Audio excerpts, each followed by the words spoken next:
শবে কদরের নামাজ কত রাকাত, নিয়ত কিভাবে করব, কি কি স্পেশাল আমল আছে? শবে কদরের ভাগ্য পরিবর্তনের জন্য স্পেশাল কিছু আমল বলুন। লাইলাতুল কদর বা শবে কদর যেটাকে আমরা বলি, এই লাইলাতুল কদরে দাঁড়িয়ে বেশি বেশি নফল নামাজ পড়বো আমরা।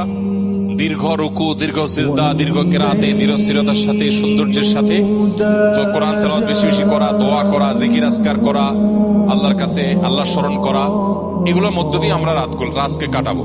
লাইলাতুল কদরে বিশেষ আমল বলতে একটা দোয়াই শুধু হাদিস দ্বারা আমরা জানতে পারি, সেটা হলো নবী করিম সাল্লাল্লাহু আলাইহি সাল্লাম মা আয়েশা রাদিয়াল্লাহু তাআলা আনহাকে শিখিয়েছেন যে লাইলাতুল কদর পেলে তিনি যেন এই দোয়া পড়েন, আল্লাহুম্মা ইন্নাকা আফুউন তুহিব্বুল আফওয়া ফা'ফু আন্নী। আল্লাহ, আপনি ক্ষমাশীল, ক্ষমাশীলতাকে আপনি পছন্দ করেন, অতএব আমাকে ক্ষমা করুন।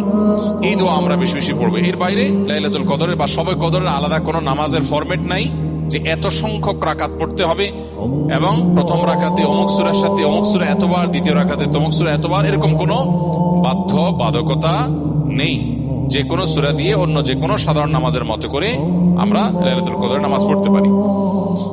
আর এর জন্য আলাদা কোনো নিয়ত নেই যে নাওয়াইতু আন উসাল্লিয়া সালাত লাইলাতুল কদর বা লাইলাতুল কদর নামাজ পড়ছি, এরকম কোনো আলাদা নিয়ত দরকার নেই। আমি লাইলাতুল কদরে পড়ছি, আমার মাথায় আছে, এটুকুই নিয়ত ইনশাআল্লাহ যথেষ্ট হবে এবং সুন্দরভাবে সালাত আদায় করা, নামাজ পড়াটাই হলো গুরুত্বপূর্ণ। শবে কদরের ভাগ্য পরিবর্তনের জন্য স্পেশাল কিছু আমল বলুন। লাইলাতুল কদরে গুরুত্বপূর্ণ বিষয়গুলো ধার্য হয়। আল্লাহ তাআলা সূরা দুখানের একেবারে শুরুতে বলেছেন, ফিহা ইউফরাকু কুল্লু আমরিন হাকিম। লাইলাতুল কদরে সব গুরুত্বপূর্ণ বিষয়গুলোকে ধার্য করা হয়। এই জন্য লাইলাতুল কদরে গুরুত্বপূর্ণ বিষয় যেন আমার নসিবে আল্লাহ লেখেন, আল্লাহ যেন তাকদিরে ভালো কিছু দেন, আমরা আল্লাহর কাছে দোয়া করব। এবং সেই সাথে তাকদিরে যেন ভালো কিছু হয় সেজন্য নেক আমল করবো ইনশাআল্লাহ।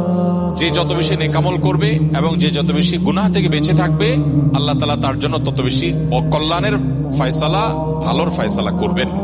আমরা আল্লাহর কাছে দোয়া করব এবং নেক আমল করব, গুনাহ থেকে বেঁচে থাকবো। বাস এই ত্রিমুখী প্রচেষ্টায় আমাদের নসিবে ভালো কিছু আসবে। এর বাইরে আলাদা কিছু আমল আছে যেগুলো নিয়ে আমাদের স্বতন্ত্র একটা ভিডিও বোধহয় ইউটিউবে আছে, যে ভাগ্য সুপ্রসন্ন হবে যে সমস্ত আমলের ডিটেল সেখানে বলা আছে। যেমন কেউ যদি চায় তার রিজিক বাড়ুক, কেউ যদি চায় তার হায়াত বাড়ুক, তাহলে সে আত্মীয় স্বজনের সাথে সুসম্পর্ক বজায় রাখবে, রক্ত সম্পর্কীয় বন্ধনগুলো মজবুত করবে। কারণ বুখারী বর্ণিত হাদিসে নবী সাল্লাল্লাহু আলাইহি ওয়াসাল্লাম বলেছেন, মান সাল্লাহু আন ইউসাতা লাহু ফি রিজকিহি আও ইউনসা লাহু ফি আথারিহি ফালিয়াসিল রাহিমা।